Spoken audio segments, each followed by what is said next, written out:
Hello, my friend, and welcome to Wisdom Trek. I am Guthrie Chamberlain, your guide to wisdom and creating a living legacy.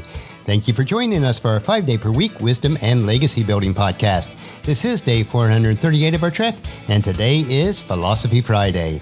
Every Friday, we will ponder some of the basic truths and mysteries of life and how they can impact us in creating our living legacy. Currently, each Friday, we are in a multi-week trek as we explore the teachings of some of my virtual mentors such as Jim Rohn, Ziglar, and Earl Nightingale. The core of the current trek is based primarily on Jim Rohn's book called The 5 Major Pieces to the Life Puzzle. I have learned a considerable amount from reading and rereading this book on my own trek of life, and I trust that you will benefit from it also. Keeping with the continuity of Wisdom Trek, I will be adapting it to The 5 Trails on Life's Trek. We are broadcasting from our studios at Home 2 in Charlotte, North Carolina. Tuesday evening of this week, we had my sister Rebecca over for dinner and to continue our trek through our old family pictures. The box set we are now working on were from my parents when they were in their early 20s. My dad was in the Navy around Japan, and my mom and their first of 10 children, Christina, were living with Granny and Gramps, who were my dad's parents. Some of the notes between my mom and dad on the back of the pictures were great to read, and it gave us a better understanding of their life as a young married couple. The trails that they forged were part of the extended trail that we are now continuing on today. Speaking of that, on our trek for today, we will continue on the first of 5 trails on Life's Trek, which is the Philosophy Trail. Specifically, we want to continue our exploration on how to develop a powerful personal philosophy. If you missed any of the past few Philosophy Friday treks, it would be good to go back and review them to get caught up on our progress so far. We have a lot of ground to cover today, so let's break camp and continue on the first trail of this extended trek as we cover the 5 trails on Life's Trek, Philosophy Part 4. As a reminder of our overall extended trek, we will cover these 5 trails: philosophy, attitude, activity, results, and lifestyle. Last week on our hike, we discovered how to learn from other people's failures and success, as well as capitalizing on the power of positive influences in our lives. We will continue on the same trail today by learning how to become a good observer and a good listener. So let's take a look on how to become a good observer. You must never allow a day to pass without finding some answers to the list of important questions such as, what is going on in your field of vocation? What new challenges are currently facing your government, your community, your neighborhood? What are the new breakthroughs and the new opportunities, the new tools and techniques that have recently come to light? What are the new personalities that are influencing your world and your local opinion? You must be a good observer and an astute evaluator of all that is going on around you. All the events do affect you, and what affects you leaves an imprint on what you will be one day and how you will one day live. One of the major reasons why people are not doing well is because they keep trying to get through the day the same way they do every day. A more worthy challenge is trying to obtain as much insight as possible from each day. You must become sensitive enough to observe and ponder what is happening around you. Be alert, be awake. Let life and all its subtle messages touch you. Often the most extraordinary opportunities are hidden among the most seemingly insignificant events of life. If you do not pay attention to these events, you can easily miss the most important opportunities. To take advantage of every opportunity for success, you must constantly be observing the situations around you. King Solomon wrote about some of his observations during the latter years of his life in Ecclesiastes chapter 9, verse 11. And he said, I have observed everything under the sun. The fastest runner doesn't always win the race. The strongest warrior doesn't always win the battle. The wise sometimes go hungry, and the skillful are not necessarily wealthy. And those who are educated don't always lead successful lives. It is all decided by chance, by being in the right place at the right time.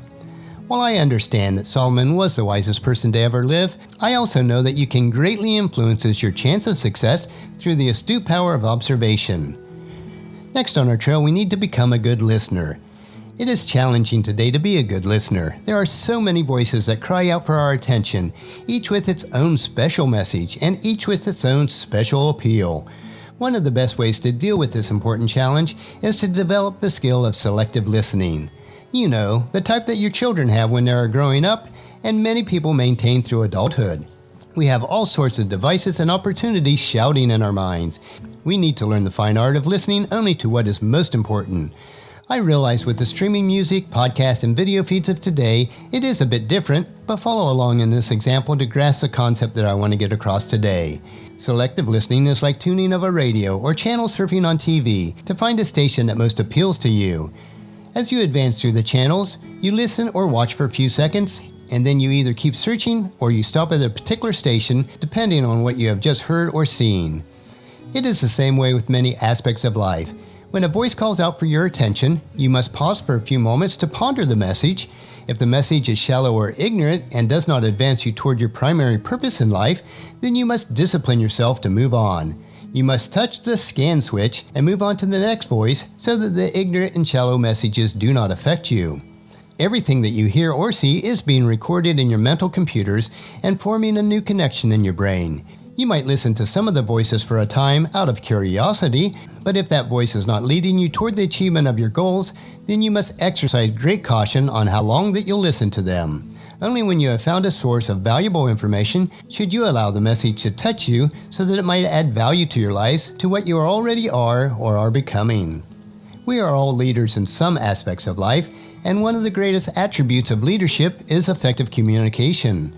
Learning what to say and when to say it comes only when you've learned how to listen. The art of listening is an opportunity to add to your knowledge and to increase your value. The process of speaking, on the other hand, is the act of putting on display what you have learned. And we've come to understand the more that you learn, the less you need to say in order to teach others. You must first master the art of listening before your spoken words will have any great value on others. Jesus taught us this in Mark chapter 4, verses 23 through 25. Anyone with ears to hear should listen and understand. Then he added, pay close attention to what you hear. The closer you listen, the more understanding you will be given, and you will receive even more. To those who listen to my teaching, more understanding will be given. But for those who are not listening, even the little understanding that you have will be taken away from them. To follow up on that, here is a practical example for your life that can be applied to many areas. The best way to learn what to say to your children or grandchildren is to listen to them. You should read the books that they are reading, listen to their songs, watch the videos that they are watching, and become familiar with the messages that they are receiving from a variety of sources. Listening to the information that is reaching your children or grandchildren will not only increase your awareness of their decision-making process, but will also help you to talk more effectively with your children and grandchildren about what is truly valuable. We are deliberately taking this trek slowly as we ponder on how to develop a powerful personal philosophy on our continued hike up the trail of philosophy today. This is not an easy hike to make.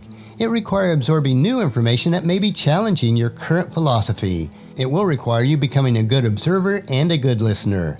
Next week on Philosophy Friday, we will explore how to gain insight from what you read and what you write, and much more in our pursuit of a powerful personal philosophy. So make sure you join us for the continuation of our trek on the trail of philosophy next Friday. I do know that you'll find these insights interesting and profitable in living the rich and satisfying life that we all desire.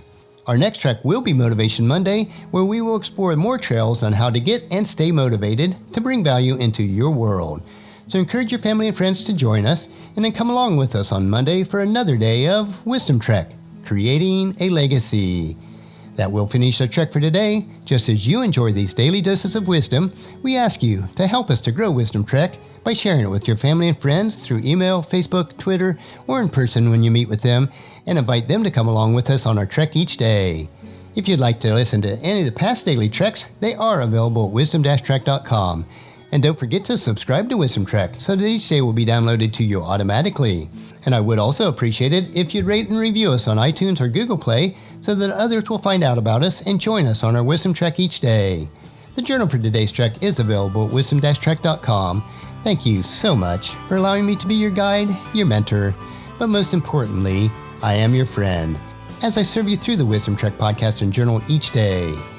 And as we take this trek of life together, let us always live abundantly, love unconditionally, listen intentionally, learn continuously, lend to others generously, lead with integrity, and leave a living legacy each day.